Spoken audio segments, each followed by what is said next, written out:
Social media star Sonu Srinivas Gowda arrest ಆಗಿದ್ದಾರೆ. ಇದು ಇಡೀ ರಾಜ್ಯವೇ ಖುಷಿ ಪಡುವ ಸುದ್ದಿ. ಮಗುವನ್ನ ಪ್ರಚಾರಕ್ಕೆ ಬಳಸಿಕೊಂಡಿದ್ದಾರೆ ಅನ್ನುವ ದೂರು ದಾಖಲಾದಂತಹ ಹಿನ್ನೆಲೆಯಲ್ಲಿ ಬ್ಯಾಡರಹಳ್ಳಿ ಪೊಲೀಸ್ ಠಾಣೆಯಲ್ಲಿ ಒಂದು ಕೇಸ್ ದಾಖಲಾಗಿತ್ತು. ಮಕ್ಕಳ ರಕ್ಷಣಾ ಇಲಾಖೆಯ ಅಧಿಕಾರಿಗಳು ಮತ್ತು ಪೊಲೀಸರು ದಾಳಿ ಮಾಡಿದ್ರು.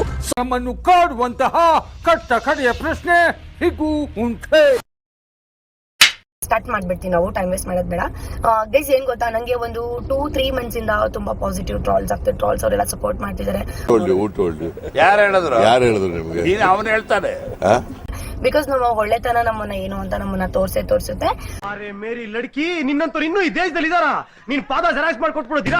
ಅಂಡ್ ಇವತ್ತು ನಾನು ಒಂದು ಟ್ರಾಲ್ ನೋಡಿದೆ.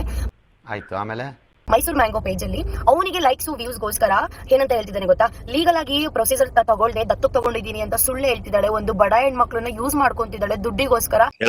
ಸತ್ಯವಾದ ಮಾತು ಹೇಳಿದ್ರಿ ಹಿಂದೆ ಅದಕ್ಕೋಸ್ಕರ ಮತ್ತೊಂದು ಮಗದೊಂದು ಅಂತ ಗುರು, ನನ್ ದೇವಸ್ಥಾನದಿಂದ ಬಂದಿದ್ದೀನಿ, ನನ್ ಬ್ಯಾಡ್ ವರ್ಡ್ಸ್ ಯೂಸ್ ಮಾಡಿ ನಿನ್ನಂತ ಚಪ್ಪರ್ ನನ್ ಮಗ ಆಗಿರೋದಕ್ಕೆ ನೀನು ನಿಮ್ಮ ಇರ್ದವಳ ಬೆಳಿಗ್ಗೆ ಬೆಳಿಗ್ಗೆ ದೇವ್ರ ಹೆಸರು ತಗೊಳದ್ ಬಿಟ್ಟು ಹಲ್ಕಂಡು ಮಾತಾಡ್ತಾರೆ ಅರ್ಜಿ ಮಕ್ಕಳ ಅಂತಂದ್ರೆ ನಿಮ್ಮ ಇರ್ದವಳ ಈ ತರ ಟ್ರಾಲ್ಸ್ ಮಾಡಿ ವ್ಯೂಸ್ ರೋಸ್ಟ್ ಮಾಡಿ ಲೈಕ್ಸ್ ವ್ಯೂಸ್ ತಗೊಂತಿದ್ಯಾ. ನಾವ್ ಆತರ ಅಲ್ಲ.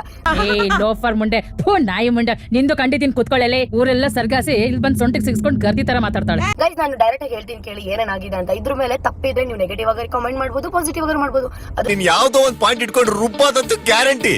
ದತ್ತು ತಗೊಂಡಿದ್ದೀನಿ, ಅದು ಪ್ರೊಸೀಜರ್ ಇದೆ ಅಂತ ಹೇಳಿ. ಗುರು, ಒಂದು ಮಗುನ ಅಡಾಪ್ಟ್ ಮಾಡ್ಕೊಳಕ್ಕೆ ಮಿನಿಮಮ್ ಅಂತಂದ್ರು 2-3 ಮಂತ್ಸ್, ಇಟ್ ಟೇಕ್ 3 ಮಂತ್ಸ್ ಬೇಕು ಅಲ್ವಾ? ಈ ಮಾತನ್ನ ಯಾರ ಗರ್ತಿ ಕೇಳಿದ್ರೆ ಆ ಪ್ರಶ್ನೆಗೆ ಉತ್ತರ ಕೊಡ್ಬೋದಾಗಿತ್ತು. ಆದ್ರೆ ಕೇಳ್ತಿರೋದು ಯಾರು? ಲಜ್ಜಿಗೆಟ್ಟು ಜನ. ಅರ್ಥ ಆಯ್ತು ಅನ್ಸುತ್ತೆ. ಇಷ್ಟ ಹೇಳಕ್ ಇಷ್ಟಪಡ್ತೀನಿ. ಓಕೆ ಫ್ರೆಂಡ್, ಬಾಯ್.